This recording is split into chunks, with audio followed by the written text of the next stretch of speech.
The last 2 weeks, we've been doing 3-sentence stories, which have been fun. But starting with this video, things are gonna get real.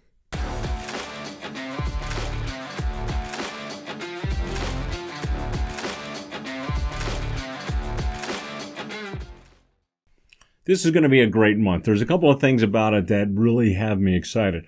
And the first of them, the top of the list, is this is going to be our first 30-day story challenge.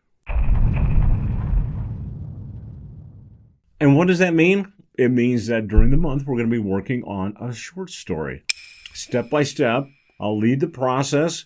I'll be writing. Hopefully, you'll be writing along with me. At the end of the month, we will have a story that hopefully is ready to be submitted to publication.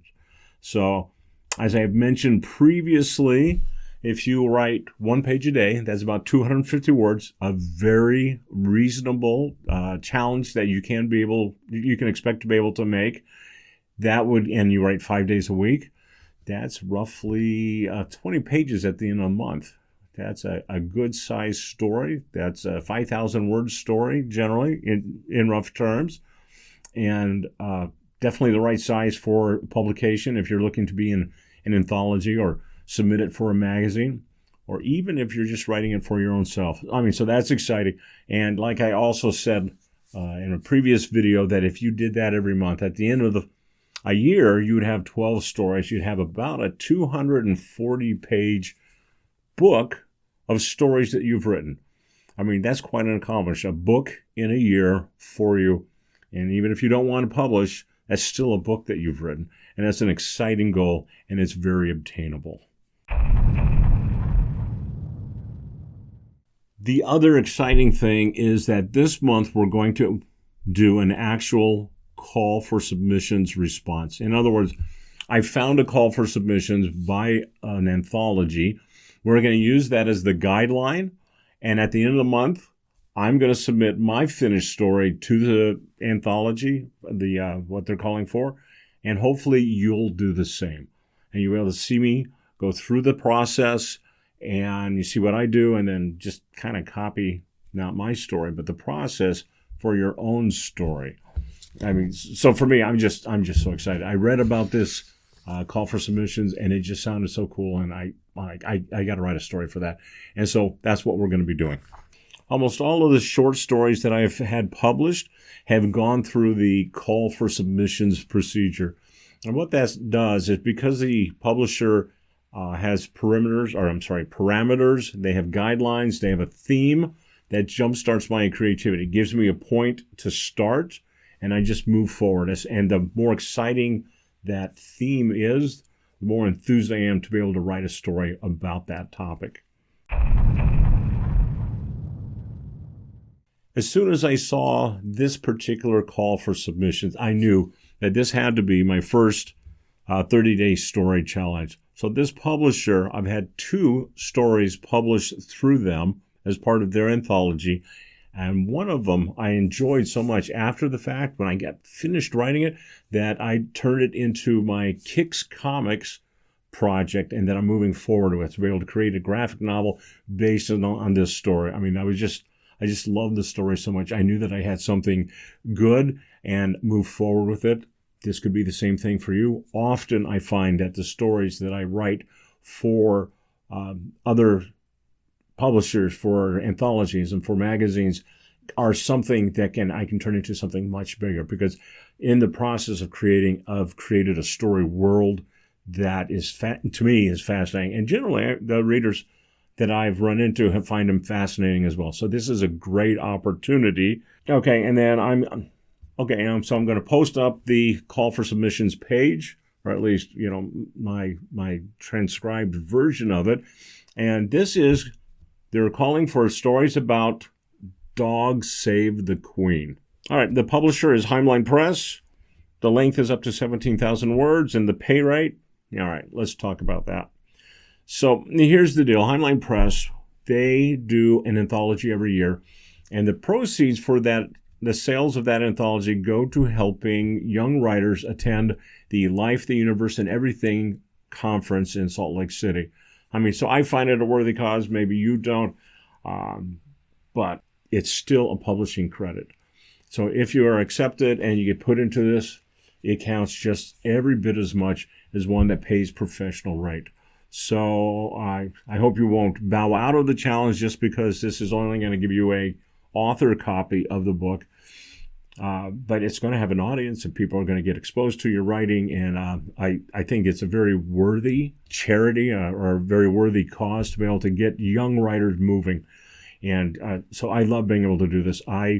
Every year I look for what they're going to submit. And this year it's Dog Save the Queen. I mean, oh, what a great concept. I mean, as soon as I heard that, I'm like, I have to write a story about that. And hopefully it gets into the anthology. All right, so let's go back to the submissions page. I'm going to talk about these in more detail. All right, so the requirements that Hemelein Press is asking for is the story must have both canines and royalty involved in it. The canines can be foxes, they can be wolves, they can be coyotes. If coyotes are canines, I think they are. All right. Second, the dog must play an important part in resolving the story conflict. It has to be very integral to the story. It can't just be something that you throw in and we don't really see it or deal anything with it. All right. Now, the stories must be science fiction or fantasy. They don't particularly want horror. You might be able to get away with some very light horror elements, but generally the closer you stay to the guidelines, the better the chance is that you'll get picked up for publication. Story characters and setting must be your own. Oh, this is very important. So what they're saying is you cannot decide that you're writing about Rin Tin Tin or any other story world. These have to be your own creation. However, stories can be a reprint. If you happen to already have a story, and I did this for one of the anthologies, I submitted it and they picked it up and they printed it. So I had a story published twice. I got paid the first time and then I just got the author copy. But it was still another print. It was still another publication for me. All right. And also only 2 submissions are allowed. You can submit up to 2 stories if you're ambitious enough to write 2 stories during a month, and no simultaneous submissions. And this is a factor that comes in for a lot of the publishing industry. And what that means is they do not want you to submit to them and someone else at the same time. If you submit to them, wait until they reject it or accept it. And if they accept it, you don't want to be submitting anyways to another publisher. But you need to wait and get an answer from one publisher before you move on and try another source of publication. All right, so no simultaneous submissions. And the publisher is asking for a 90-day exclusive right for print, electronic, and audio. And just basically what that means is once it goes to print, you have 90 days, and then you can start submitting again to other outlets if you want. You can publish it on your own at that point if you want.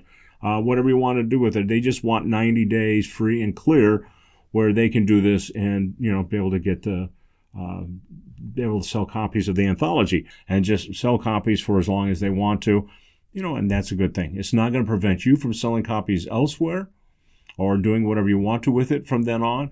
It just means that they are not going to be having to try to change the anthology because 5 years down the road, an author says, no, I don't want you to print my story anymore. If half the authors did that, then there'd be no anthology. So they're just looking after their own right for that. All right, and I am going to create a link to the submission page in the episode description so you can go straight there and take a look at that. Okay, so now we're going to go into the pre-writing stage. And in a way, looking at the call for submissions is part of the pre-writing stage because that's setting the parameters. A lot of times if you're working on your own story, you're kind of setting these parameters on your own. You're thinking about what audience you're wanting to write for. And do you want to write more of an adult? Do you want to write for a younger audience? Do you want to write horror? So, that's definitely a different audience than the others. Whatever audience, you're going to be thinking about this. So for a call of submissions, they do a lot of that thinking and deciding for you. Not that you can't do it, but that's already done. That there's still a lot of pre-writing to go into this. So we're going to look at the parameters again because that's going to help us with our pre-writing stage. So the story needs to have both a canine and royalty in it. So whatever characters are involved, we need to have those as the characters. I mean, obviously you can have more characters involved, but the story will have to include those elements. And the dog has to play an important part in resolving the story conflict. So when we're talking about plot, whatever plot you have and how that eventually resolves, the dog has to be important to that part of it. And the stories have to be fantasy or science fiction. I mean, so that gives us a lot of area already defined for us, but there's still plenty to figure out on our own. Already, there are a lot of ideas running around my head on what I could do with this.